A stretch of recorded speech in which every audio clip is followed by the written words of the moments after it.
ونعمل ايه في جوع اخر الليل. يعني انا عايزه اعرف نعمل ايه في جوع اخر الليل، اللي هو بصوا جوع اخر الليل.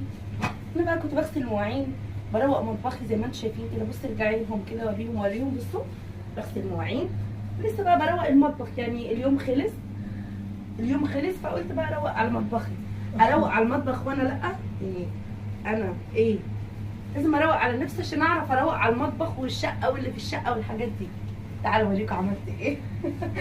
انا والله العظيم بقيت اعمل حاجات غريبه يا جماعه، غريبه. تفتكروا الحله دي فيها ايه؟ تفتكروا العلبه دي فيها ايه؟ معلش بس الحماس خدني شويه عشان بحب الاكله دي قوي. تعالوا سموا الله. بصوا حاجه كده تدفي. هو ده الكلام، هو ده اللي يدفي. بصوا الحلاوه دي. يا نهار ابيض يا نهار ابيض. عامله بقى لحمه فضلت خيركم، كان باقي منها حتتين زغنطتين رفنتين.